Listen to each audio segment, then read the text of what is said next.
پیش کرنے کے لیے اور آج کے درس قرآن میں نبی مہربان صلی اللہ علیہ وآلہ وسلم کے فرامین میں سے چند فرامین کی مختصر ترجمہ اور مفہوم بیان کرنے کی سعادت حاصل کروں گا۔ معزز سامعین، میں نے آپ کے سامنے نبی مہربان صلی اللہ علیہ وآلہ وسلم کی ایک حدیث مبارکہ تلاوت فرمائی کہ لَا كُلُّكُمْ رَاعٍ وَكُلُّكُمْ مَسْئُولٌ عَنْ رَعِيَّتِهِ، تم میں سے ہر فرد نگہبان ہے، ذمہ دار ہے، اور اس سے اس کی ذمہ داری کے بارے میں سوال کیا جائے گا۔ اور یہاں بیٹھا ہر بچہ، ہر بوڑھا اور ہر بزرگ،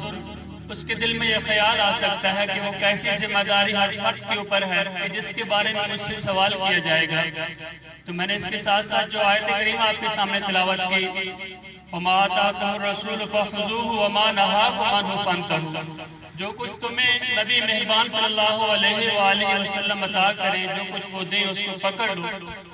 اور جس سے وہ منع کریں اس سے رک جاؤ۔ بحیثیت مسلمان میری اور آپ کی سب سے بڑی ذمہ داری یہ ہے، اور ہم سب کے سب اللہ رب العالمین کی قرآن مجید کے اندر نازل کردہ احکامات اور نبی مہربان صلی اللہ علیہ وآلہ وسلم کے احادیث رسول اللہ صلی اللہ علیہ وسلم کے اندر بیان کردہ احکامات کے پابند ہیں۔ ہم آزاد اور خود مختار نہیں ہیں، اور اگر اس بات کی مجھے اور آپ کو سمجھ آ جاتی ہے تو پھر سب سے پہلے ہم کس چیز کے پابند ہیں، وہ یہ ہے کہ ہر فرد کو اللہ رب العالمین نے 4 فٹ 5 فٹ کا ایک قد دے رکھا ہے، ایک شخصیت دے رکھی ہے۔ تو ہر فرد سب سے پہلے اپنی شخصیت کا اور اپنے آپ کا ذمہ دار ہے، جو اللہ رب العالمین نے اس کو عطا کی ہے، یہ کان، یہ ہاتھ، یہ ناک، یہ دیکھنے کے لیے آنکھیں، ان سب چیزوں کا وہ نگہبان اور ذمہ دار ہے۔ اگر تو اس زبان کو اللہ رب العالمین کے ذکر اور اذکار کے اندر استعمال کرتا ہے، ان آنکھوں کو اللہ رب العالمین کی احکامات کے مطابق دیکھنے کے لیے استعمال کرتا ہے، اور اگر چلتا ہے تو نیک اعمال، نیک کام کرنے کے لیے چلتا ہے، تو پھر یقیناً وہ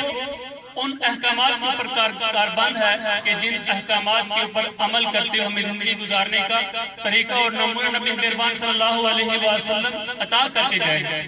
اور یقیناً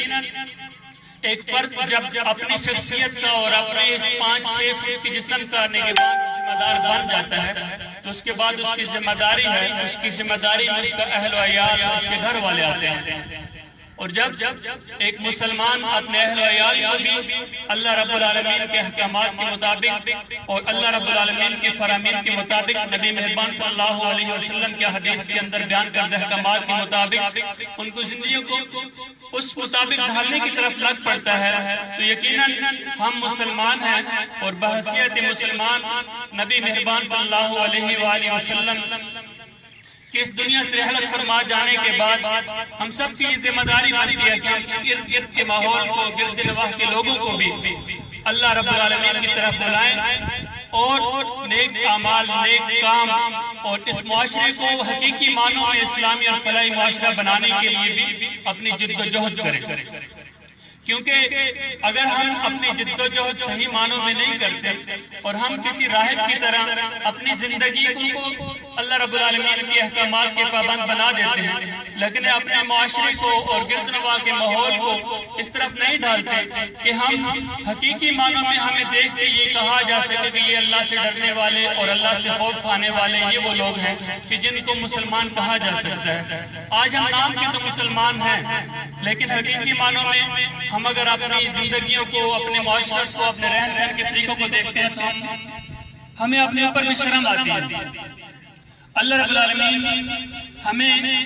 جس حیثیت کے ساتھ اشرف المخلوقات کے درجے اور مرتبے پر فائز کرتے ہیں، وہ حیثیت اور مرتبہ کیا ہے کہ ہمارے دل میں ہر وقت اللہ کا خوف طاری ہونا چاہیے۔ ہمیں اس بات کا احساس ہونا چاہیے کہ ہم کوئی غلط کام کریں گے، کسی کے ساتھ کوئی برائی کریں گے، کسی کے لیے کچھ برا کریں گے، تو ہم اللہ رب العالمین جو ایسی ذات ہے کہ جو ہر وقت ہمیں دیکھ رہی ہے، کسی وقت بھی ہم اللہ رب العالمین کے سامنے سے اوجھل نہیں ہیں۔ ہم اگر اندھیروں میں چھپ کر کسی ایسی جگہ جہاں کوئی بھی نہیں ہے وہاں چھپ کر بھی اگر کوئی غلط کام کرنا چاہیں گے تو وہاں بھی ایک ایسی ذات ہمیں دیکھ رہی ہے۔ اور یہی وہ چیز ہے کہ جو ہمیں اللہ رب العالمین کے ساتھ اور نبی مہربان صلی اللہ علیہ وآلہ وسلم کے ساتھ محبت کا اور ان کے خوف کا ہمارے دلوں میں ایک جذبہ پیدا کرتی ہے۔ عزیزان محترم، ہم اگر اپنی زندگیوں کے اندر اسلام کو غالب کرتے ہیں اور اسلام کے مطابق اپنی کو گزارنے کے لیے لمحہ بلمحہ آگے بڑھتے ہیں اور ہم اپنی زندگی کو آخرت کی کامیابی کے لیے اور آخرت میں بلند مقام حاصل کرنے کے لیے گزارنے کی طرف بڑھتے ہیں، تو سب سے پہلا کام جو مجھے اور آپ کو کرنا ہے وہ حدیث رسول اللہ صلی اللہ علیہ وآلہ وسلم انما الاعمال بالنیات، کہ تمام اعمال کا دار و مدار نیتوں پر۔ ہم جو کام بھی کریں، جو اچھا کام ہو اور جس اچھائی کی طرف ہم آگے بڑھیں، تو ہماری نیتیں خالص ہونی چاہیے، خالص نیت کے ساتھ رب کی رضا کے اصول کے ساتھ کے لیے ہم اپنے نیک اعمال کریں اور نیک اعمال کی طرف لوگوں کو بلائیں۔ اور پھر اگر ہم نیک اعمال بھی کرتے ہیں، نیکی کی دعوت بھی دیتے ہیں، لیکن ہم ایک ایسے فرد بن چکے ہیں کہ جو فرد صرف نیکیوں کی طرف تو راغب ہے، نیک اعمال تو کر رہا ہے، لیکن حدیث رسول اللہ صلی اللہ علیہ وسلم جس میں مسلمان کی تعریف کی گئی ہے کہ المسلم من سلم المسلمون من لسانہ و یدہ، کہ تم میں سے مسلمان وہ شخص ہے کہ جس شخص کی زبان اور ہاتھ سے دوسرے مسلمان محفوظ رہیں۔ تو ہمیں اپنے گروبان میں جھانک کر کے ہمیں اپنے روزمرہ کا اور اپنے دن اور رات کا اور اپنے ارد گرد رہنے والے لوگوں کے ساتھ ہمارے رویوں کا آج اس جگہ بیٹھ کے جائزہ لینا ہے کہ کیا میں ایک طرف نیک اعمال کرنے میں اور کلمہ طیبہ لا الہ الا اللہ محمد رسول اللہ صلی اللہ علیہ وسلم کا اقرار کرتے ہوئے بھی کیا خدا نخواستہ میری زبان کہیں دوسرے میرے ساتھ والے لوگوں کو نقصان پہنچانے کے لیے تو نہیں چلتی؟ کیا میرے یہ ہاتھ اللہ رب العالمین کی انسانیت کو نقصان پہنچانے کے لیے تو نہیں چلتے؟ اگر کہیں ایسا ہے تو مجھے اور آپ کو اپنی زبان کو اور اپنے ہاتھوں کو اللہ رب العالمین کے تمام انسانیت کے لیے خیر کا ذریعہ بنانا ہے، بھلائی کا ذریعہ بنانا ہے۔ اور بھلائی اور خیر کا ذریعہ کیا ہے کہ جو ہم اپنے لیے پسند کرتے ہیں دوسرے لوگوں کو بھی اسی کی طرف راغب کریں، اور اپنے لیے جو ہماری پسندیدہ چیزیں ہیں انہیں کے لیے ہم دوسرے لوگوں کو بھی ان کے لیے بھی کوشاں رہیں۔ حدیث مبارکہ ہے کہ اللہ رب العالمین قیامت والے دن ہمارے جسموں اور ہمارے ظاہری شکل صورت کے نہیں بلکہ ہمارے دل اور ہمارے اعمال کو دیکھیں گے اور اس کے مطابق فیصلہ کریں گے۔ اور اگر ہمارے دل خیر خواہی والے اور ہمارے اعمال نیک و اعمال ہوں گے تو یقیناً آخرت میں ہم کامیابی اور فلاح پائیں گے۔ اس لیے ہمیں اللہ رب العالمین کی اس آیت کے مطابق کہ قل ان صلاتی و نسکی و محیای و مماتی للہ رب العالمین، کہ میری نماز، میرا روزہ، میری قربانی، میرا جینا اور مرنا یہ کس کے لیے ہے؟ اللہ رب العالمین کے لیے ہے۔ اور ہمیں یہ خالص کرنا ہے اپنے تمام چیزوں کو اللہ رب العالمین کے لیے، تو تبھی کہیں جا کے ہم حقیقی معنوں میں مسلمان بن کے صرف اپنی زندگیوں کو بلکہ گرد نواح کے ماحول کو بھی اللہ رب العالمین کی عبادت کی طرف، اس کی عبودیت کی طرف اور پیغمبر مصطفیٰ صلی اللہ علیہ وآلہ وسلم کی سچی محبت اور عقیدت کی طرف بڑھا سکتے ہیں۔ کہ شاعر نے کیا خوب کہا تھا کہ محمد سے وفات ہوئے تو ہم تیرے ہیں، یہ جہاں چیز ہے کیا لوح قلم تیرے ہیں۔ اور اسی طرح محمد کی غلامی دین حق کی شرط اول ہے، اگر اسی میں خامی تو سب کچھ نامکمل ہے۔ اور شاعر علامہ اقبال اسی طرح آگے بڑھتے ہوئے کہتے ہیں کہ یہ جہاں چیز ہے کیا لوح قلم تیرے ہیں۔ اگر ہم محمد کی غلامی میں اپنی زندگیوں کو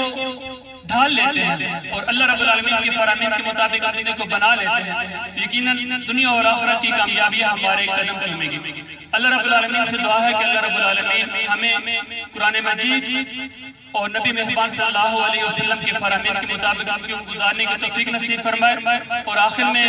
برادر عزیز دل نواز اور اس کے ساتھ ان کی تمام ٹیم ان کو مبارکباد پیش کرتا ہوں کہ انہوں نے تسلسل کے ساتھ یہ دوسرا درس قرآن کا پروگرام دروٹ کے شہر میں منعقد کیا ہے. اللہ رب العالمین کی کوشش اور کاوش کو قبول فرمائے اور ہم سب لوگوں کو اس درس قرآن کی اس محفل کو اس سے مزید اچھے انداز میں کامیاب بنانے کی توفیق نصیب فرمائے. اور اللہ رب العالمین ہمیں قرآن کے ساتھ اور نبی مہربان صلی اللہ علیہ وسلم کی احادیث کے ساتھ صحیح معنوں میں رشتہ جوڑنے کی توفیق نصیب فرمائے. اقول قولی ھذا استغفر اللہ لی ولکم ولسائر المسلمین.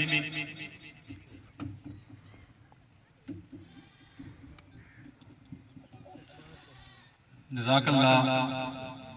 یہ تھے محترم اشفاق احمد بھائی کہ جو ہمارے سامنے درس حدیث پیش کر رہے تھے اور ہمیں اس بات کا احساس دلا رہے تھے کہ ہمیں اپنی زندگیوں کو کیسے گزارنا ہے. میرے نہایت واجب الاحترام دوستوں بزرگوں، بلا شبہ ہم اللہ کے بندے ہیں اور اس میں بھی کوئی دو رائے نہیں ہے کہ اسی کے سامنے ہمیں جواب دہ بھی ہونا ہے. تو کیوں نہ ہم اپنی زندگیوں کو اللہ رب العالمین کی مرضی کے مطابق گزاریں.